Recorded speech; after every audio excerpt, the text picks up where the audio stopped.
سب سے پہلے میں آپ کو یہ بتانا پسند کروں گی کہ آپ یہ دیکھیے کہ جو عدل کا جو عدم مساوات ہے عدل کی، یہ ساری برائیوں کی جڑ ہے بے شک. اگر یہاں پہ ہٹلر آ جاتا نا تو شاید اس کا نظام چل جاتا. کچھ نہیں، ہٹلر ہے کر لو، ظلم کر لو. لیکن یہ جو نا انصافی ہے نا، یہ بڑی خطرناک ترین فیکٹر ہے. قوموں کو لے ڈوبتی ہے. آپ کو جو اللہ پاک نے بھی چیزیں دی ہوتی ہیں وہ اللہ تعالیٰ بھی اس عدم مساواتی کے غصے میں ان چیزوں کو بڑے تہس نہس کر دیتا ہے.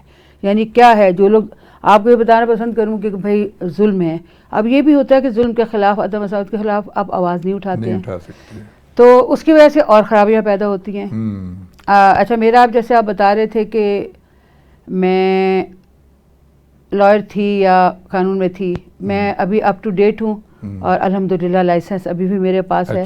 لیکن میں نے زیادہ پریفرنس جو دی ہے وہ ٹیچنگ کو دی ہے، کیونکہ جب لوگ اویئرنیس ہوگی آپ کو قانون سے تو آپ پھر اپنے حق کے لیے آواز بلند کر سکیں گے. ٹھیک ہے، میرے ذہن میں یہی نقطہ تھا کہ لوگوں کو میں بتاؤں تاکہ وہ آگے بڑھیں.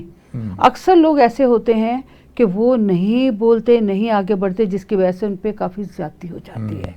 فار ایگزامپل میں آپ کو ایک بڑی خاص سی چیز ہے میری نظر میں بھی اور معاشرے میں بھی، کہ آج کل میں نے خیال میں میرے ہی ملنے والوں میں 8-10 فیملیز ایسی ہیں جو بری طریقے سے سفرنگ کر رہی ہیں.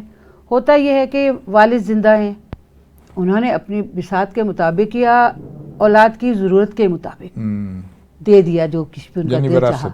نہیں، ناٹ وراثت. وراثت تو ہمیشہ مرنے کے بعد ہوتی ہے، مرنے سے پہلے وراثت نہیں ہو سکتی. مطلب یہ قانون ہے، اللہ کا قانون ہے، رسول کا قانون ہے کہ وراثت جس کو کہا جاتا ہے، غور سے سمجھ لیجیے اس نقطے کو، وراثت ہمیشہ انسان کے زندہ نہ رہنے پہ ہوتی ہے. اگر میرے فادر کی ڈیتھ ہو گئی تو آفٹر ڈیتھ ہی وہ وراثت کہلائے گی، لیکن اس سے پہلے جو دیں گے وہ تحفے میں ہوتا ہے. آپ کو تحفہ دیا، انہوں نے تحفتاً دے دیا ہے، ہبا کر دی ہے کوئی چیز. یہ دو چیزیں ہیں جو ہوتی ہیں. لیکن آج کل یہ بہت بڑا یعنی کہ المیہ ہے اور مشکل چل رہی ہے.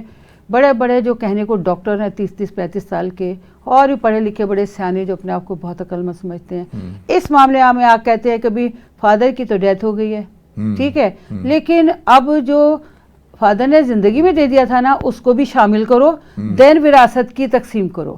یہ ٹوٹلی غلط ہے. آج میں خاص طور پہ ان تمام ریلیٹڈ لوگوں کو یہ چیز آپ کے ٹی وی کے توسط سے بتانا چاہوں گی کہ وہ ایسا کر رہے ہیں تو اپنے لیے عذاب الہی اکٹھا کر رہے ہیں. جی ہاں، اللہ کی نظر میں یہ انتہائی غلط چیز ہے کہ باپ نے جو چیز مرنے سے پہلے دی ہے آپ اس کو مرنے کے بعد کی وراثت میں شمار کریں اور اس کو محروم کر دیں جس کی وہ حقدار ہے، جس کا وہ حقدار ہے.